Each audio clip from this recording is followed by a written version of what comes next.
ఓం నమో నారాయణాయ. వారాహి అమ్మకు నమస్కారం చేసుకుంటూ, అమ్మవారి దయ, ఆమె చల్లని చూపులు మనందరిపై ఉండాలి అని చెప్పి మనస్ఫూర్తిగా కోరుకుంటూ, ఈ రోజుటి వీడియో అయితే స్టార్ట్ చేస్తున్నానండి. ఇక ఈరోజు వీడియోలో అమ్మవారి వాగ్దానంగా మనకు ఏమందిస్తున్నారు అంటే, బిడ్డ చాలామంది కూడా ఎన్నో రకాల సమస్యలతో, బాధలతో, ఇబ్బందులతో నన్నే నమ్ముకొని అంతా నాపైనే భారం వేసి ప్రతీదీ కూడా మనకున్నటువంటి సమస్యను నాతో అంటే ఈ అమ్మతో చెప్పుకొని ఎవరైతే బాధపడుతున్నటువంటి నా భక్తులకు ఇటువంటి మాటలు ఒక మంచి ధైర్యాన్ని అలాగే ఒక మంచి శక్తిని అందించేలా మీకోసం ఒక మంచి వాగ్దానం రూపంలో మీకు అందివ్వటం అయితే జరుగుతుంది. మనసు పెట్టి వినుబిడ్డ, ఏ సమస్యలనైనా సరే ఆలోచనలను వీటన్నింటినీ కూడా కాసేపు పక్కన పెట్టి ఈ అమ్మ వాగ్దానం అమ్మవారి రూపాన్ని మనసులో నిండా తలుచుకొని ఆలస్యం చేయకుండా అమ్మ మాట విను అని చెప్పి అమ్మవారైతే వాగ్దానాన్ని మనకు అందిస్తున్నారు. అమ్మ వాగ్దానం వినే ముందుగా ఒక్కసారి మనకు బాగా తెలిసినటువంటి గురువుగారండి శ్రీ వారాహి అమ్మ ఆశీస్సులతో జ్యోతిష్యం చెప్తున్నారు సుబ్రహ్మణ్యం రాజు గారు, వశీకరణ స్పెషలిస్ట్ సుబ్రహ్మణ్యం రాజు గారు. Contact number 7075662225. ఈ గురువుగారు చెప్పింది చెప్పినట్లుగా జరిగింది. భార్యాభర్తల మధ్య ఎలాంటి గొడవలున్నా, విదేశీ ప్రయాణం ఆలస్యం అవుతూ ఉన్నా, ప్రేమ, పెళ్లి, సంతానం లేకపోవటం, కోర్టు సమస్యలు మరియు గృహము, కుటుంబ సమస్యలు, ధనం నిలకడ లేకపోవటం, నమ్మిన వ్యక్తి మోసం చేయటం, స్త్రీలకు పురుషులకు సంబంధించిన గుప్త సమస్యలు ఎటువంటివైనా సరే రోజుల్లో పరిష్కారం చేయబడను. మీరు ఎంతోమంది దగ్గర జ్యోతిష్యం మరియు పరిష్కారాలు చేయించుకొని నిరాశ చెంది ఉన్నారా? అయితే ఒక్కసారి ఆదికొండ దేవతలైన కోయరాజు గారికి ఒక్కసారి కాల్ చేయండి. కోయ గురూజీ గారు కొండదేవత పూజారి సుబ్రహ్మణ్యం రాజు గారు. Contact number 7075662225. మా జీవితంలో కూడా ఎన్నో జరిగాయండి, కాబట్టే నమ్మకంగా చెప్తున్నాను. జై వారాహి అమ్మ. ఇక వీడియోలోకి వచ్చేస్తే, తల్లి, ఈరోజు నీ మనసును, నీ గుండెను ధీటుగా చేసుకొని విను. ఈరోజు నీకు ఒక బంధం అనేది దూరం కాబోతుంది. మరి ఇంతకీ ఆ బంధం ఎవరు అనేది పూర్తిగా తెలుసుకుంటే నీకే అర్థమవుతుంది. ఏ కారణం లేకుండా ఈరోజు ఈ సందేశం అనేది నీ కంటపడదు. మరి ఏ కారణం లేకుండా కూడా నీ ముందుకైతే ఈరోజు ఈ సందేశం అనేది రాదు. మరి ఎంతసేపని అలా చూస్తూ ఉంటావు చెప్పు? అయితే నీది అనుకోకుండా ఈరోజు ఈ వాక్ అనేది నువ్వు వినటం లేదమ్మా. నిజం చెప్పాలంటే ఇది నీ ముందుకు వచ్చింది అంటే నువ్వు వింటున్నావు అంటే ఏదో జరగబోతుంది అని అర్థం. అది ఏంటి అనేది నువ్వు తప్పకుండా తెలుసుకోవాలి. ఈరోజు నీకు సంబంధించినటువంటి ప్రతి ఒక్క విషయాన్ని, ఒక రహస్యాన్ని, ఒక మార్పును, అలాగే నీ గురించి నువ్వు ఈ సందేశంలో తెలుసుకోబోతున్నావు.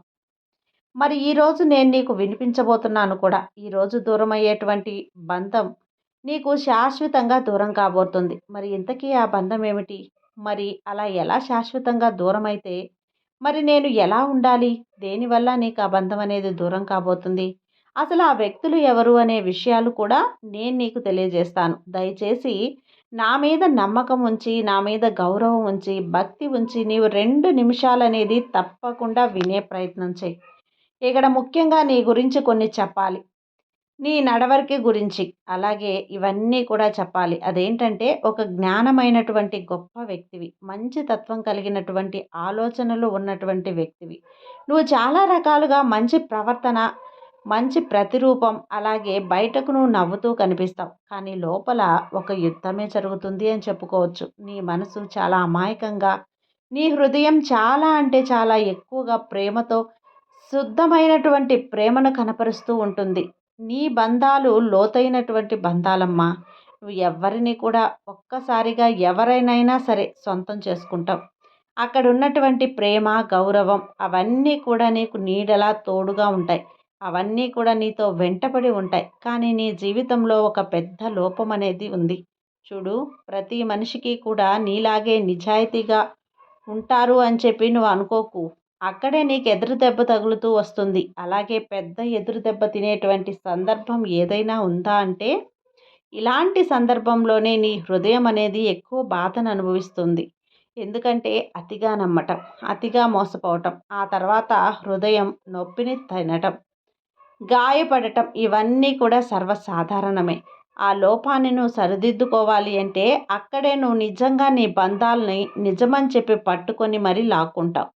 అక్కడే నువ్వు చాలా పెద్ద తప్పు చేస్తున్నావమ్మా. అలాగే అసలు ఈ సంవత్సరం అనేది ఈ సంవత్సరం అనేది ఆఖరిలోపు నీ జీవితంలో నువ్వు పట్టుకున్నటువంటి ఒక తప్పుడు బంధాన్ని నేను నీ చేతుల నుండి నిదానంగా శాశ్వతంగా దూరం చేయబోతున్నాను.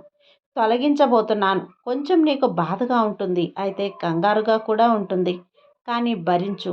దానికి కూడా ముఖ్య కారణం లేకపోలేదు. కొన్ని కారణాలున్నాయి. నీ యొక్క పరిస్థితులు, నీ గ్రహస్థితి, కొన్ని సంఘటనల వల్ల మార్పులు కూడా దీనికి ప్రధానమైనటువంటి కారణాలే. ఎందుకంటే ఒక్కొక్కసారి మనిషి తలరాత మారుతూ ఉంటుంది. విధిరాత మారుతూ ఉంటుంది. తన కర్మ ఫలాలు కూడా మారుతూ ఉంటాయి. వాటి పర్యవసానమే ఇది ఇప్పుడు. ఎన్నో మార్పులు రాబోతున్నాయి నీ జీవితంలో. ఆ పరిస్థితులు ఏంటి అని కనుక నువ్వు పరిశీలిస్తే చూడు తల్లి, అదే నీకు రాబోయేటువంటి కొన్ని రోజుల్లో నీ బంధం అనేది ఒకటి దూరం అవ్వబోతుంది. కొన్ని మార్పులు, అరుదైనటువంటి కొన్ని విషయాలు జరగబోతున్నాయి. నేరుగా నిన్ను కొన్ని రకాలుగా ప్రభావితం చేయబోతున్నాయి. నీ మనస్సును ప్రభావితం చేయబోతున్నాయి. నీ పరిస్థితులను ప్రభావితం చేయబోతున్నాయి. ఇంతకీ ఏం చేస్తానంటే ఇక్కడ నేను నిన్ను పరీక్షిస్తూ కూర్చున్నాను. ఈ పరిస్థితుల్లో నిన్ను నేను పరీక్షించడం భావ్యం కాదు. అయినా సరే నువ్వు ఎంతవరకు నిలబడగలుగుతావు, ఎంతవరకు తట్టుకోగలుగుతావు, నిన్ను అన్ని రకాలుగా కూడా పరీక్షిస్తూ ఉంటాను. పరీక్షించి నీకు అర్హత ఉంది అని చెప్పి నిర్ణయిస్తే అప్పుడు నాకనిపిస్తే నీకు ఏది కావాలంటే అప్పుడు చేస్తాను. ఇక నువ్వు అర్హత కలిగినటువంటి వ్యక్తివి అని అనుకున్నప్పుడు అర్హత లేనటువంటి బంధాలను నీకు తప్పకుండా దూరం చేస్తాను. ముఖ్యంగా ఈ కొత్త సంవత్సరం ఆరంభమయ్యేలోగా నీకున్నటువంటి ఈ విషయం అనేది తప్పక జరుగుతుంది. నీ మనసులో కొన్ని ప్రకంపనలే బలంగా ఉండేలా చేస్తాను. అవి నీ మనసులో దాగి ఉన్నటువంటి సత్యాన్ని బయట పెట్టేలా చేస్తాను. బయటకు కూడా ఎవరు ఏంటి అనే వ్యక్తి అంటే వారి హృదయం ఏంటి, వారి మార్పు ఎలా ఉంటుంది, వారి మనస్తత్వం ఎలా ఉంటుంది, ఆ బంధంతో తప్పుడు బంధంతో నువ్వు ఇలా ప్రవర్తిస్తున్నావు, ఆ రహస్యాలను కూడా ఆ నిజాలన్నీ కూడా వెలికి తీస్తాను.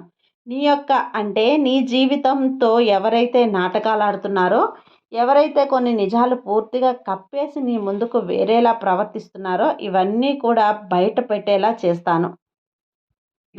మంచితనంతో ఎన్ని వేషాలు వేసినా అన్నీ కూడా అసలు రంగు తప్పకుండా ఏదో ఒక రైట్ బయటపడుతుంది.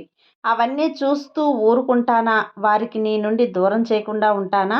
ఏది జరిగినా కొన్ని రోజులు జరగాలి. ఎందుకంటే నువ్వు కూడా తెలుసుకోవాలి కదా! ఎవరు ఏంటి అనేది తెలుసుకున్న తర్వాతే జీవితంలో ఎటువంటి వ్యక్తిని నీ జీవితంలో రానివ్వాలి, ఎటువంటి వ్యక్తిని నువ్వు దూరం చేసుకోవాలి అనేది నీ కూడా ఒక పరిపక్వత చెందాలి. కాబట్టి కొన్ని రోజులు సమయం ఇచ్చాను. వారికి అలాగే నీకు ఏ బంధం దూరమైతే ఎంత దగ్గర బంధం అయినా సరే నీ మంచికే అనుకో. కొన్ని జరిగేవి నీ యొక్క మంచికే అని మాత్రం గుర్తుంచుకో చాలు. కానీ భగవంతుడి మీద మాత్రం నిందలు మోపొద్దు. భగవంతుడు ఏది చేసినా నీ మంచి కోసమే. నీ జీవితంలో వెలుగును చూడాలనే భగవంతుడు చేసినటువంటి ప్రయత్నం. నిశ్చింతగా ఉండు. సంవత్సరం ముగిసేలోగా నీ జీవితంలో నీకు వద్దన్నటువంటి వ్యక్తి నీ జీవితానికి పూర్తిగా విరామం పలకబోతున్నాడు. నీ జీవితానికి ఆపద కలిగించేటువంటి ఏ వ్యక్తి అయినా సరే నీ జీవితంలో ఉంచను. దిగులు చెందవద్దు. నీ అంతా కూడా నీ మంచికే. అన్నీ కూడా నీ ప్రయాణం అనేది సఫలంగా జరగడం కోసమే నేను చేస్తున్నటువంటి ఈ పని. సంతోషంగా, ఆనందంగా ఉండడానికి ప్రయత్నించు. ఈ వారాహి అమ్మ ఎప్పుడు కూడా నీ మంచే కోరుకుంటుంది. సర్వే జన సుఖినో భవంతు. జై వారాహి మాత.